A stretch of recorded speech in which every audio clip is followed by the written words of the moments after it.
स्थापित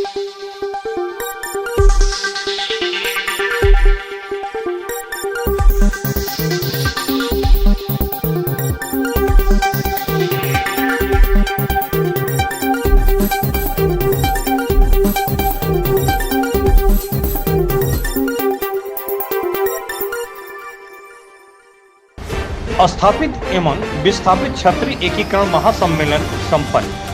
जनपद मऊ के घोसी चीनी मिल के पास SN मैरिज हॉल में भारतीय क्षत्रिय महासभा के राष्ट्रीय अध्यक्ष ई लक्ष्मीकांत सिंह परमार द्वारा आयोजित की गई, जिसकी अध्यक्षता क्षत्रिय विकास संस्था के प्रदेश प्रभारी डॉक्टर जय सिंह राजपूत जौनपुर द्वारा की गई। इस महासम्मेलन का उद्देश्य मुगल शासन काल में विस्थापित 13 राजवंश परमार, परिहार, चौहान, चालुक्य, राठौर, सेन, बंसी, कुशवाहा, सोलंकी आदि को पुनः क्षत्रिय समाज की मुख्य धारा में सम्मान समाहित कर सामाजिक और राजनीतिक मजबूती प्रदान करने हेतु किया गया, जिसमें मुख्य अतिथि क्षत्रिय करणी सेना परिवार के राष्ट्रीय अध्यक्ष डॉक्टर राज सिंह शेखावत एवं महिला विंग की राष्ट्रीय अध्यक्ष संगीता सिंह, अधिवक्ता सुप्रीम कोर्ट द्वारा अपने संबोधन में जनसभा को अवगत कराया गया कि अब समय की मांग को देखते हुए सभी क्षत्रियों को एक हो जाने की आवश्यकता है। हमारे समाज के बहुत से लोग आज भी SC, OBC में जीवन यापन कर रहे हैं। उन्हें शीघ्र क्षत्रिय समाज की मुख्य धारा में जोड़ने की आवश्यकता है। ठाकुर उमाशंकर सिंह कुशवाहा ने कहा कि क्षत्रिय एकीकरण हो चुका है, अब आपस में उठना बैठना, रोटी बेटी का संबंध करें। ठाकुर अद्या प्रसाद सिंह ने कहा कि क्षत्रिय कोई जाति नहीं बल्कि क्षत्रिय ब्रह्मांड नायक होता है। इस अवसर पर ठाकुर कुंवर साहब सिंह, ठाकुर सभाजीत सिंह, रतन सिंह परमार, अवधेश सिंह चौहान आदि लोग उपस्थित रहे। संचालन डॉक्टर अशोक चौहान के द्वारा किया गया। संवाददाता अशोक चौहान की खास रिपोर्ट। मैं डॉक्टर राज शेखावत, संस्थापक और राष्ट्रीय अध्यक्ष क्षत्रिय करणी सेना।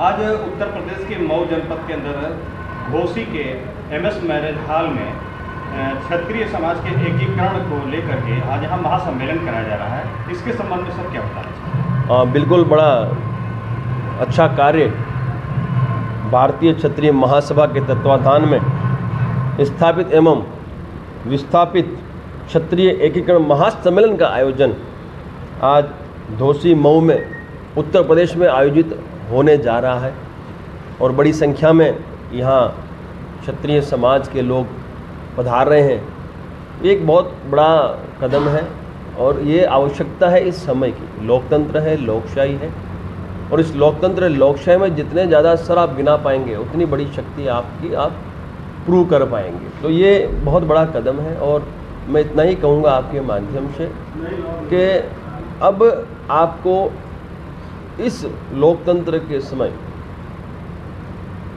एकता दिखानी होगी। संघे शक्ति कलयुगी का जो एक गीता में भगवान श्री कृष्ण ने वर्णन किया है उसे सार्थक करना होगा।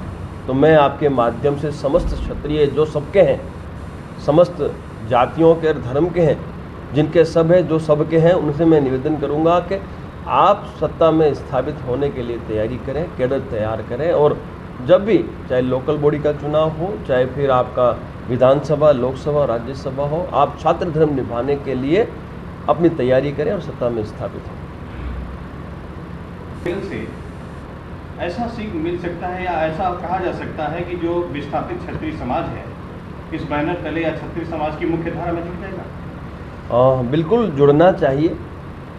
यदि कोई संगठन इतना बड़ा कदम उठा रहा है तो इस कदम को सार्थक करने का दायित्व तो हम सबका बनता है। आज मैं गुजरात से आया हूँ, हमारी महिला राष्ट्रीय अध्यक्ष जो है वो दिल्ली से आई हैं और यहाँ कई बड़े सामाजिक आगेवान यहाँ उपस्थित हुए हैं। तो ये सार्थक करना हम सबका दायित्व है और इतना ही कहना चाहूँगा कि यदि आप अब भी नहीं जागे तो फिर आप कभी भी अपने न्याय और अधिकार की बात नहीं कर पाएंगे, क्योंकि संख्या का ही पूरा ये खेल है।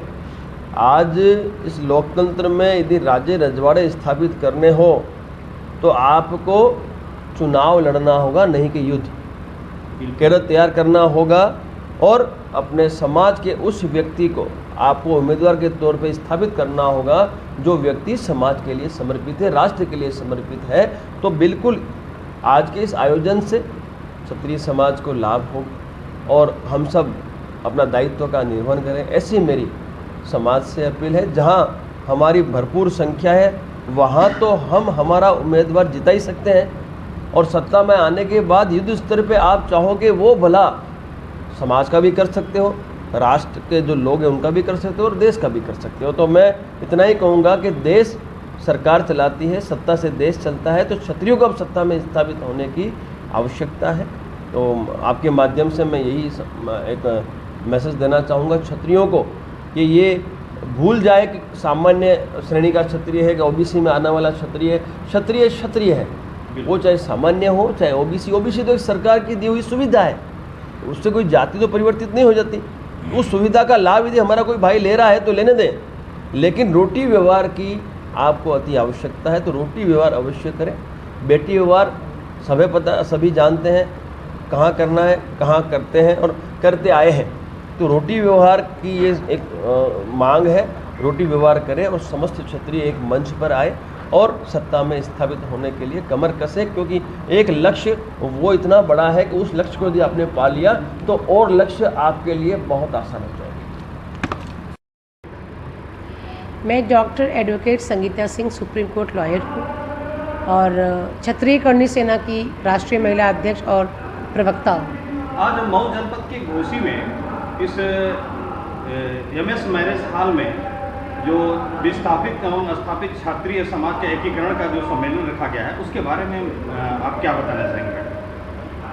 मैं अब मऊ क्षेत्र के और जो भी हमारे बड़े संरक्षक हैं और हमारे गार्जियंस हैं राजपूत समाज से, उनको मैं अपना आभार साधुवाद प्रकट करते हुए कहूँगी एक बहुत अच्छा इन्होंने एक संयोजन स्टार्ट किया है, क्योंकि जो स्थापित और विस्थापित हम लोग बिछड़े हुए हैं, इसीलिए हम लोग कमज़ोर हो गए हैं। तो अभी सर कटाने की नहीं, सर गिनाने की बारी है। तो सर जब भी गिनाया जा सकता है, क्योंकि ये राजतंत्र नहीं रहा, लोकतंत्र रहा। लोकतंत्र में जो राजे रजवाड़े होते हैं वो आपका सांसद, विधायक, सदस्य पंचायत प्रधान और ये यही सब होते हैं। तो अब इनको चुनने के लिए हमें क्या करना है, हमें सर गिनाना है। इनके लिए ही क्षत्रिय एकता सम्मेलन जो हो रहा है वो स्थापित और विस्थापित क्षत्रियों को एक करने के लिए एक अच्छी शुरुआत जौनपुर से की गई थी और अभी फिर से यहाँ पे दादा आज्ञा प्रसाद सिंह और जय सिंह और संजीव जी जो है यहाँ पे, आई थिंक हाँ, शशिकांत जी, आज्ञा प्रसाद जी और जय सिंह जी, ये लोग समाज में एक करने के लिए हमेशा प्रयासरत रहते हैं। तो इनके ही द्वारा आयोजन किया गया एक कार्यक्रम। तो हम और माननीय राज शेखावत जी अहमदाबाद से चलकर आए हैं, तो फिर हम लोग वही एक विचार विमर्श करेंगे एक संगठित तरीके से कैसे काम करना आगे। अच्छा, जो विस्थापित राजपूत हैं, जैसे बहुत सारे इसमें कई बिरादरियां आती हैं, जैसे चौहान समाज हुआ, परमार हुआ, तो इन लोगों को कैसे हम विस्थापित अपने श्रेणी में लाने का काम करेंगे और कैसे ये लोग होंगे, इसको थोड़ा सा देखिए। हम लोग एक दूसरे से मिल रहे हैं। अब इनका जहाँ जहाँ गांव है, जहाँ जहाँ इनकी संख्या है, वहाँ पर जाके हम अपना विचार रखते हैं और भाईचारा को शुरुआत करते हैं वहीं से। तो इसी के द्वारा कि गांव-गांव हम लोग प्रवास कर रहे हैं। आपके राजपूत समाज में जो गांव-गांव का संगठन का प्रवास करना शुरू किया, वो माननीय राज शेखावत जी के द्वारा शुरू हुआ। तो अब एक अच्छा हुआ कि उनके द्वारा शुरू हुआ, अब चलन हो गया है कि हम लोग गांव-गांव जाके अपने विस्थापित भाइयों से, विस्थापित परिवारों से कह रहे हैं कि हमसे रोटी का व्यवहार करो और बेटी का व्यवहार करना हो तो करो, नहीं करना तो आपकी मर्जी है। लेकिन अब तो परमार चौहान हम लोग तो रोटी और बेटी दोनों का ही व्यवहार कर रहे हैं। तो ऐसे ही हम लोग अब एक हो रहे हैं। जब रोटी और बेटी का व्यवहार होगा तो हम एक हो जाएंगे, क्योंकि चौहान और परमारों में तो हमारी बच्चियां भी जाती हैं, हमारी घर की लड़कियां शादी भी होती है। तो इससे एक प्रगाढ़ता आती है और हम लोग एक होंगे तो जो क्षत्रिय समाज का एक उद्देश्य रहा है, छात्र धर्म निभाना, मतलब प्रजा की या समाज में हो रहे बहुत सारे प्रॉब्लम्स की निवारण करना। ये रोटी बेटी के संबंधों को देखते हुए लग रहा है कि जो विस्थापित क्षत्रिय समाज था वो स्थापित क्षत्रिय समाज के साथ एक हिस्सा है और जुड़ना चाहता है, हमेशा था और जुड़ना चाहता है। और जो मुगल काल में वो लोग अलग भी हो गए थे, जो रोटी का व्यवहार रखते हैं हमसे और बेटी का व्यवहार उनकी मर्जी है, रखे नहीं रखे, तो वो लोग हम सब लोग अब एक हो रहे हैं। और इसके लिए लगातार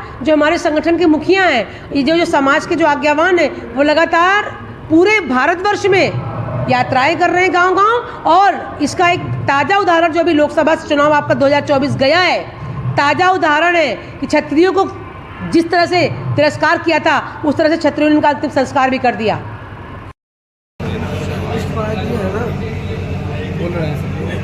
कालिदास चौहान दीजिए बोले बोल दे रहे हैं माल्यार्पण के लिए।